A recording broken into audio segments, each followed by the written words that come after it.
Welcome, my boys and girls. I hope you're all doing good, having a great day. This is going to be an interesting one, a fun one, at least for me. Since yesterday, there has been quite a lot of talk around the future of the potency and resistance for PvP.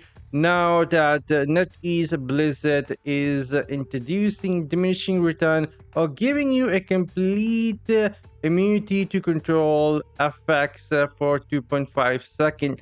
So that is going to make things interesting. And like I said, a lot of people either in Discord servers or Reddit or any other forum talking about the future of potency and resistance. And of course, another thing about the market merge, how it is going to affect everyone, especially if the new account restriction feature is actually going to stop the bot Susan from selling stuff. And if I go take a look at the world chat, they are even right now at level 15 trying to sell some cheap stuff. So it will be interesting to see the upcoming update. For sure, they will need to increase the level in order to actually sell stuff on the market. But anyhow, starting with the future of the potency and resistance, this is what we have here. Will potency resistance become less relevant in PvP with the introduction of a diminishing return of loss of control? Is it safe to focus more on armor and armor penetration from now on? So, anyone out there who uses damage over time, potency is still going to be very important. If you guys know, we have some really awesome necromancers out there right now running with high potency, leaving you guys with damage over time. Now they are not doing much CC. What they are doing is using the potency that they worked on and using the legendary gem setup that gives them damage over time and adding quite a lot of damage. And so if you will be someone who enjoy playing a dot build, potency is still going to be really important. But few things will be changing with this update. If we take a look at this screenshot here, PvP optimization, loss of control, and diminishing return, we have added a new unstoppable bar to PvP that sits just below your life bar. It fills up as you get hit with knockback or total loss of control. Now they are using a word, total loss of control effects. This is going to be important. In a bit, I will be sharing all the status effect that we have in the game right now, something that the community end up collecting as a data, and one of the members from the community end up sending that to me so I can make this video and inform everyone.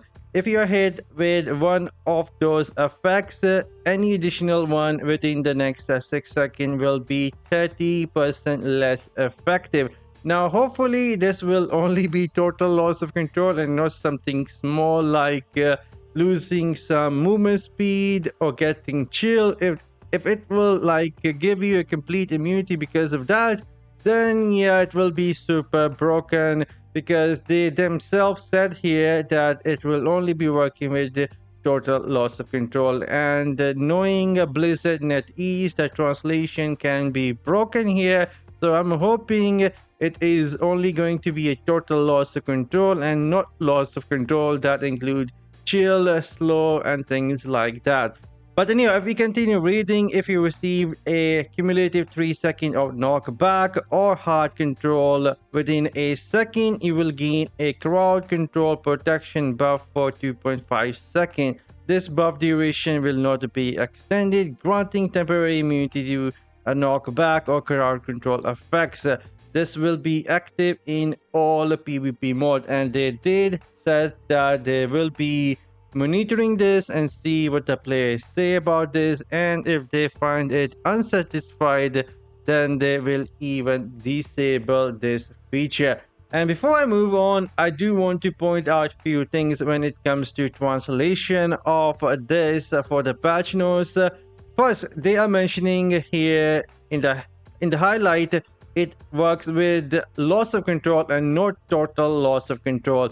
And then if we move forward, it says it works with knockback or total loss of control effects. So two different things. And if we move forward, here it says it works with knockbacks or hard control effects within a second. So the translation is all over the place. We have to wait for the update to go live to be sure if it will work with the loss of control or total loss of control. And I thought this is worth pointing out. Now, like I said, I will be sharing a list of all effects inside of Diablo Immortal, and there we go.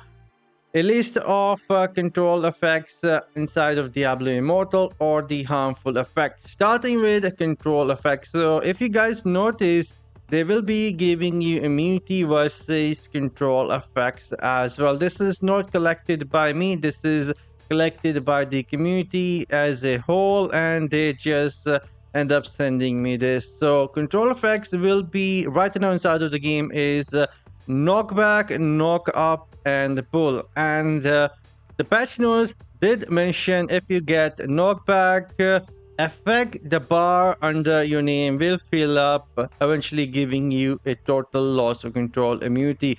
And then we have loss of control effect. These are not total loss of control effect, and they mention that the bar will only fill against total loss of control effect. So we'll see if these effects will able to fill up the bar that give you the immunity or not, but it include immobilize, slow, decrease movement speed, decrease attack speed, vision loss, chill, blind, silence, disabled, prevent use of dash, and brief stun. And if the translation is correct, these effects should not fill up your immunity bar under your name. And then we have total loss of control effects like fear, freeze, stun, blind, petrification, taunt, and of course damage over time. This should not fill up the bar at all. It include burn, bleed, poison, decay, bile, stuff like that. And then at the end we have the agony. And negative status effect include shock, increase lightning damage, armor break, vulnerable, increasing damage taken, weaken, reduce damage done, injured, reduce the effects of healing, and ignite, increase range damage taken. So these are some of the effects that we have right now inside of the game. Again, this was collected by the community, and we'll see how things will turn out when we finally get the patch notes tomorrow. But in my opinion, the resistance and potency is still going to be very important. You can try and focus on the armor penetration as much as you want and go full glass cannon. That is totally fine, but if you are a class that focus on damage over time, potency and resistance is always going to be very important. Now I'm signing off. Let me know in the comment section down below what are your thoughts on the potency and resistance. Do you guys think it is going to be somewhat less needed moving forward now that we're getting total loss of control, diminishing return? I'm signing off. See you all in the next one. You guys have an excellent day. Later.